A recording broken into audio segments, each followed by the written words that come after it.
Hello everyone and welcome back to Greenpine Zoo and Gardens.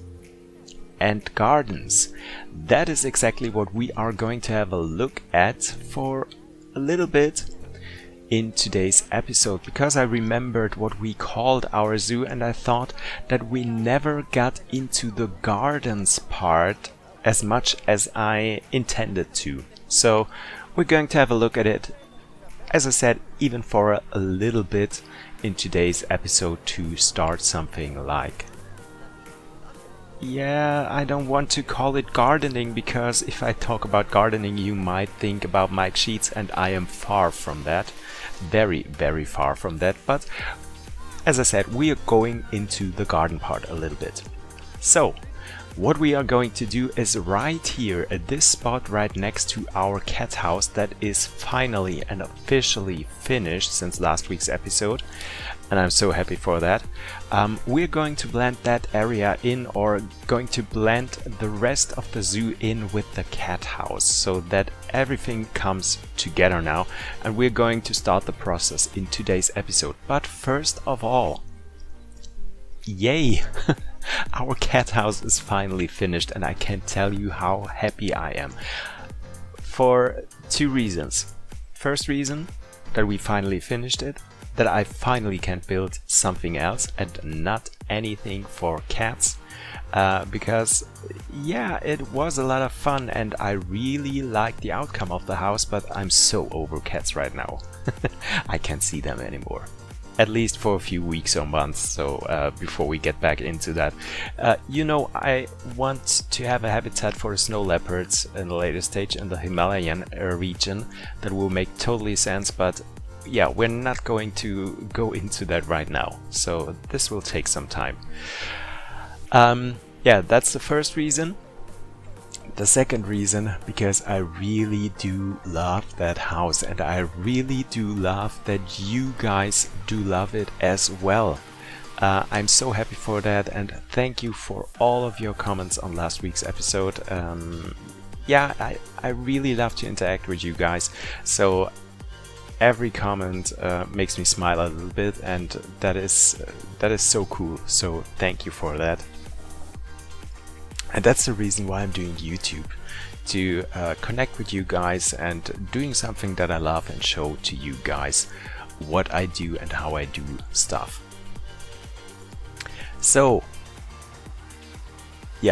let's get back into that, what we are doing today. You already can see me building the indoor habitat for our newest addition to the zoo, which is going to be the crested porcupine. I was talking about that for quite some time because I wanted to have some small mammals right next to our cat house to fill in that space, because that made the most sense to me. I didn't want to have something bigger in here and try to press it in that little space. So small mammals would have been the obvious choice. So therefore we are going to build that habitat today. And it is going to be a very artificial habitat. You're going to see that in a few minutes. And that is also something that I have thought about, why I wanted to be that way. I thought many habitats for smaller mammals. When you think about habitats for raccoons, for coatis, for porcupines, for meerkats or whatever, many times are reinvented habitats. So habitats that were usually used for different species, for bigger species, and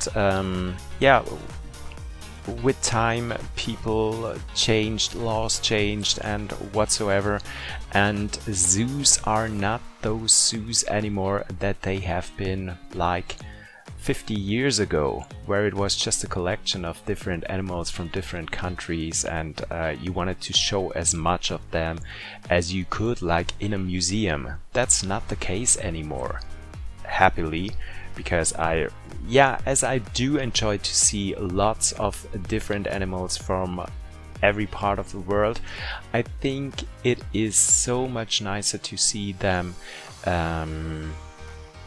in their with their natural what's the right word? Doing the things like they do it in nature. So yeah, I just can't get over that I didn't find the word for that, but yeah, we just forget about that. So habitats got bigger, got more natural, animals do get more enrichment so that they don't get bored or that they don't get into this stereotypical behaviors. There it is. That was the word I was looking for, the natural behaviors. So, well. And therefore things have changed. Habitats got reinvented, and this is where we come back to this. I was thinking that this could have been a habitat for a different animal in the past. So for a bigger animal maybe, which would make sense when you see the habitat in the end, or when I start creating it. Maybe it was a habitat for the hippos or pygmy hippos. Pygmy hippos would make more sense because the indoor is very small, as you can see right now, and the outdoor habitat is not that big as well. So I think it would make sense if this actually was the habitat for the pygmy hippos for quite a while, or for quite a while ago, let's say it like this. And as I said, Greenpine Zoo and Gardens came to the point where they said, no, we can't do that, the pygmy hippos don't fit in here anymore, this is not good for the animals, but yeah, we have to reinvent that and give that habitat to a smaller mammal species. And so, therefore, the porcupines moved in to this. And it got, yeah, revamped. We got lots of rocks in here and, yeah, some plants and stuff like that. The pool for the hippos was laid dry so that the porcupines can now use that as dry land space. So that was the thought process around that. And I think especially for our zoo, where we do have a mixture of old and new habitats, it would make sense to do something like this from time to time, that you can see some of the old structures that got once again reinvented, and that you also get to see some more new and modern structures in here as well. And I'm trying to make a nice mix out of that. And yeah, if you have any ideas of what we can do or what we should do here in the zoo, just let me know in the comment section, and I would be so happy to yeah, to have a look at it and bring some of your ideas to life in my style. Yeah, here you can already see that I'm using the same technique as I was using for the artificial pools for our carnivores, and also for the water buffaloes and so on. Because I really like that, and it really makes sense, especially when we have something like this yeah, pool area that it has been quite a few years ago. And I also wanted to have this artificial floor on the ground of that habitat, because once again it was a pool in the past, and so yeah, it should still look like somewhat of a pool.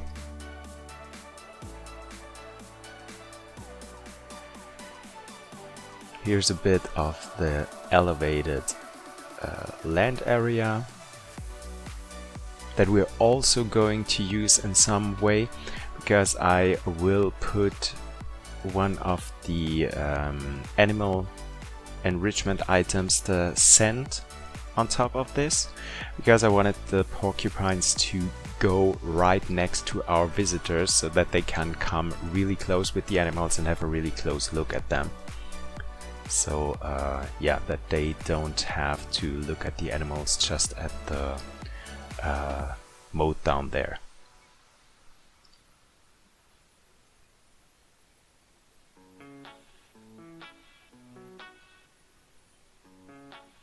Oh, and I don't know if you guys have already seen it.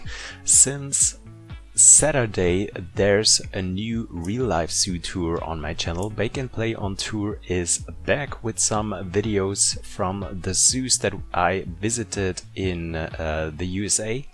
We've been to San Diego Zoo. That was the first zoo that we visited. So the video is online if you want to have a look at it. Just click the video. The link is going to be at the end of the video. You can click on the thumbnail and you get directly to the video. It is in German language, but you can also use the translation or subtitles, and you can watch it in the English language as well, or at least with subtitles, let's say it that way.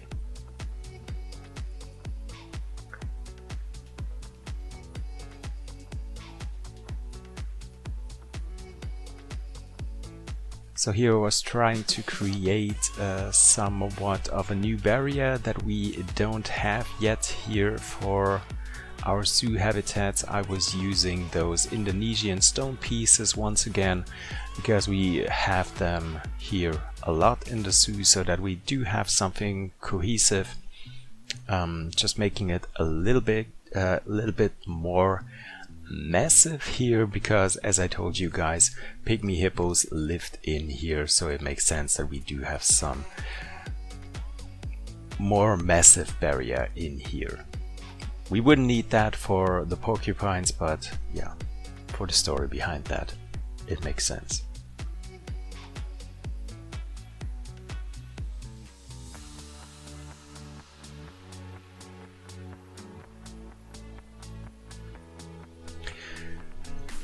So for next week's episode, or let's say for the next episode, because I don't know if I can manage to have another episode online already next Monday, because for the weekend I'm going to Austria, just having a little break for myself, going there by myself this time, and I'm not quite sure if I will be able to put on a new video next week, because my plans are really big for the next thing that we are going to do in here. So I told you guys, I think it was in last week's episode, that I want to build a habitat, a mixed habitat for the Indian rhinos, the nilgai and the black buck. That is something that I want to do right next to the habitat of the wild water buffalo. So at the opposite side of our porcupine habitat that is going to be created right now. And I think it will take some time, because I'm also thinking about a nice house for the rhinos. Well, once again, a house. Didn't I say that I don't want to build a house anymore? Yeah, we're going to do that. Because in most of the zoos that I do know, you have indoor habitats for rhinos where the visitors can actually go in there and have a look at the rhinos, because for most of the bigger animals it is always like visitors that come to the zoo want to see those animals. So if they are not on their habitat, the visitors are very disappointed, and I think that is the main reason why zoos do have those indoor enclosures where you can go into the house and have a look at the animals. Especially in Europe, where it is very cold in the winter and you can't have those tropic animals on the outside every time and the whole day. So therefore you need something like those indoor enclosures where our guests can actually see the animals. So yeah, I think we are going to do that. Not quite sure if we're going to have an indoor area for the antelopes as well, but yeah, that is something that is bothering me, really.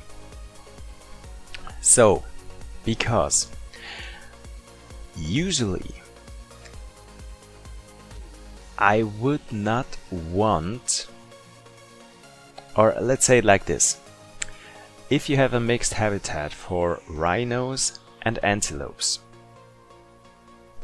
it would always be like this. You have the indoor areas for the animals, the shelters, and you have the rhinos in one part of the shelter and you have the antelopes in another part of the shelter. And even the antelopes, when we will have the nilgai and the black buck, we would separate them.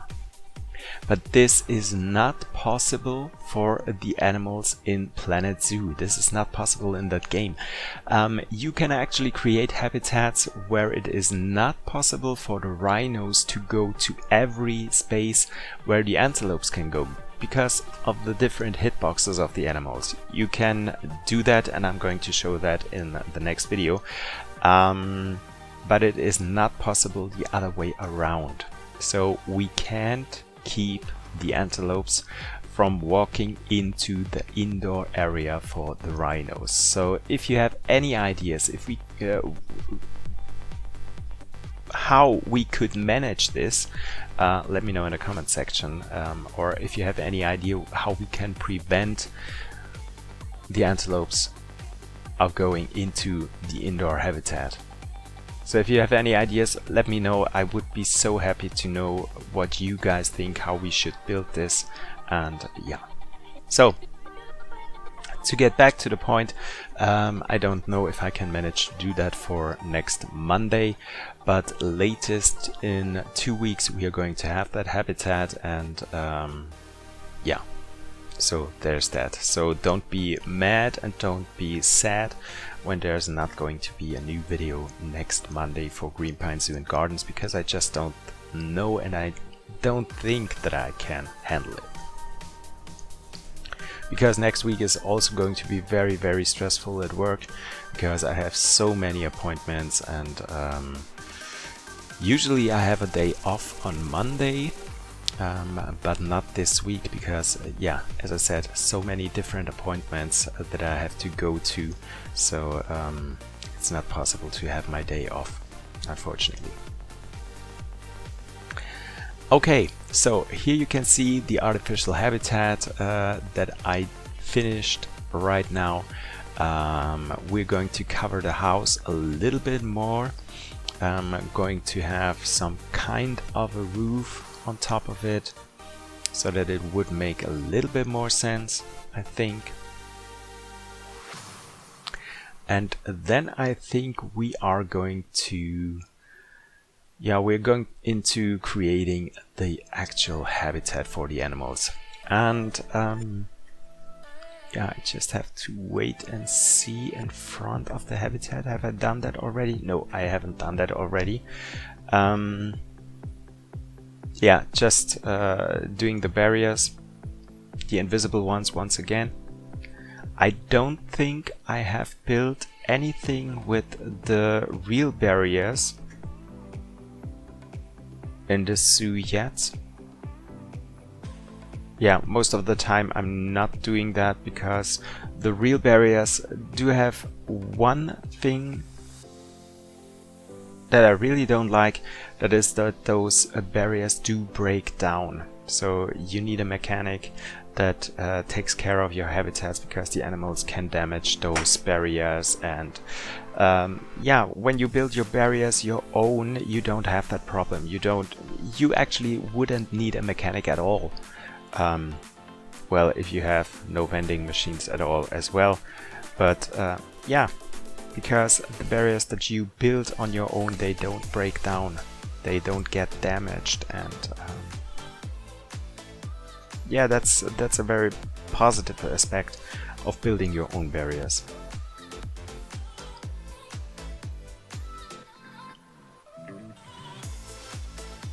This is something that is also pretty weird, and I think, I don't know if it is the only animal, but I think it is the only animal that I can think of right now that has different names in the Zoopedia and here at the animal enrichment.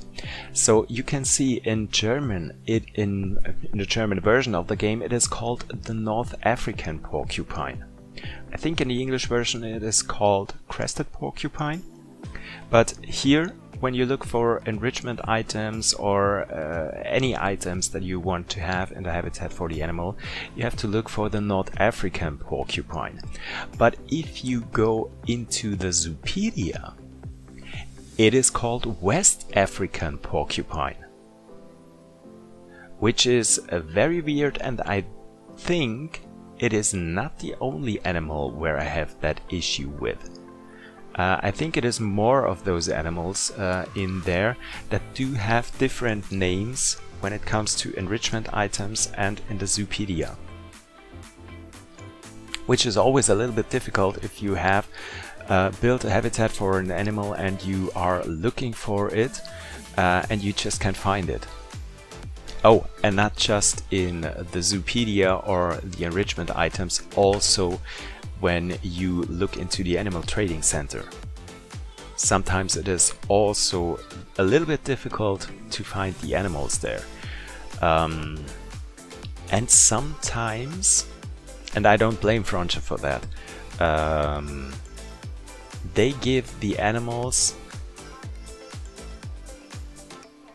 names that we actually don't use in German. So the English translation into German just doesn't fit all the time. Like we do have with the new animals from the Asia Animal Pack, the raccoon dog, which is very funny because it has nothing to do with the German translation. Raccoon dog in German would mean Waschbärhund, but we don't call it that in German. It is called Marderhund, like Marten dog. Yeah, but that is also not the name that they gave it for the German translation. They called it Tanuki, which is more like the Japanese name for the animal. I don't think it is very common in Germany that you would call the Marten dog or the Marderhund Tanuki. So this was something that was also a little bit strange for me, because when I was looking for the animals when I created the showcase for the new DLC, I couldn't find those animals, and I just didn't know where to find them, and I had to go through the whole Zoopedia to finally find them and see that they were called Tanuki. Well, so, as we are talking about animal enrichment items, you have seen me build the little palm leaf curtain for the animals when they are going out the indoor enclosure into the outdoor habitat. I thought that would look very, very cute, and therefore put it there, but I had some issues with the animals once again with their hitbox, because I didn't know that porcupines are little tanks, so that they need lots of space to roam around, and therefore I had to make the entrance gate bigger. I had to make it higher and also wider, up to the point where I thought, okay, actually my keepers could manage to go out there as well. Well, it is not that high, but it is very close to that. So keepers are not able to go into the outdoor habitat. That is also the reason why I put a little feeder into the indoor habitat for the animals, so that they have to go in there to have some food, and there's just toy enrichment out on the habitat, which is a little bit sad, but I thought it would look more realistic if we are not having a huge gate where our keepers can go into the outdoor habitat as well. Okay, so back to the point, the palm leaf curtain that I put there, I had to remove it because I was thinking maybe this would cause some problems for the animal, that they are not able to walk out there. It didn't, but I made the gate bigger and wider for the animals, and then I wanted to have the curtain back in there, but I was not able to put it there anymore. It just wouldn't fit. It was always red and something was blocking it. I think it were the barriers or whatever, so I had to remove it completely. So in the end, when you see the habitat in the cinematics when we are flying around it, yeah, just in case when you were wondering where's the curtain gone, it's gone completely because I couldn't put it in there anymore.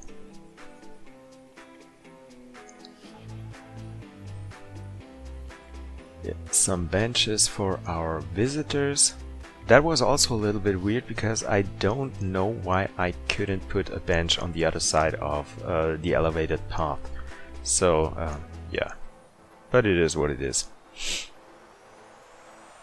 I also was thinking about having some kind of a roof on top of the viewing platform for our visitors, but in the end I thought, no, we are having the roof on the side of our cat habitats. I just don't want it to look too massive and have another roof on there, so yeah, I didn't go for that. Yeah, and this space is going to be our little garden space. Because I thought we have a very much desert-like habitat for our porcupines, and I wanted to have some kind of a desert showcase with plants from the desert in here. We're also putting some signs in there as well, and writing the names of the plants on there. Once again, I did it with Google Translate because I'm not very fit in translating plant names into English.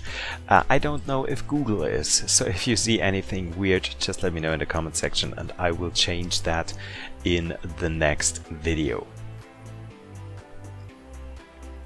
Just putting some different plants in here.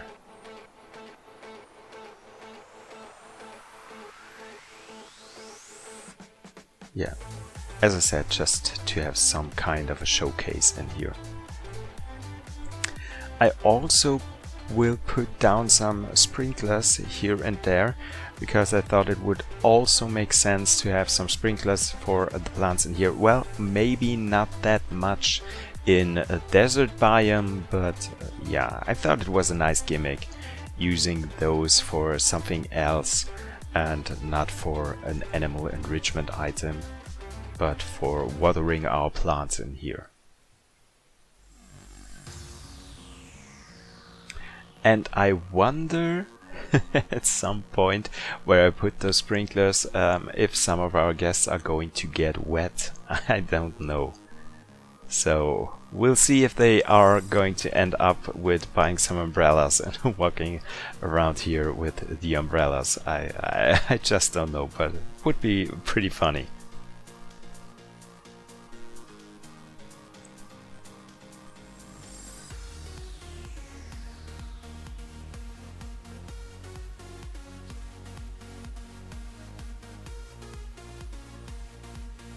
Yeah, just like that.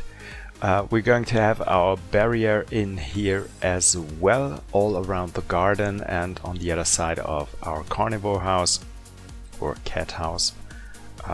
We decided to stay with the name cat house because 99% of the animals that we do have in here are cats, so I think it is completely fine to call it cat house.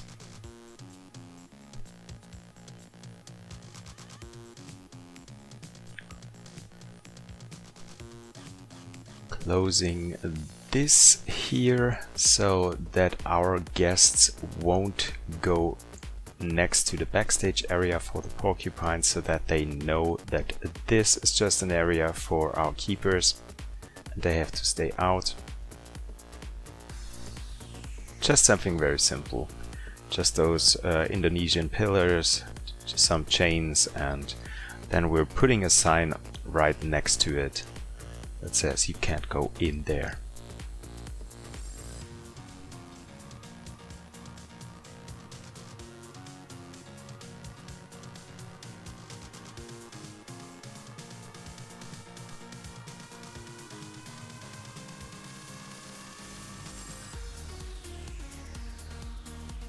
So this little post for the sign. Just looking for the sign. That is also a little bit weird that those signs that you can't walk through anything or whatsoever is in the section with all the animal signs. So if you are looking for that, it's not at the tab for the information signs. It is for it is right there where all the animal signs are. Weird, but yeah, it's just that way. So some more rocks and decoration back at our house, and then we are done with today's episode and we can let move in our porcupines. I hope you guys did enjoy today's episode. If you did so, leave a like, subscribe to my channel so you don't miss out on any future stuff, especially the next habitat. As I said, the Indian rhinos, the black buck and the nilgai. And yeah, leave a comment. I'm always happy to hear from you guys. Have a great week. Have a great time. Enjoy your summer, I would say. And see you in the next episode once again. Bye, guys.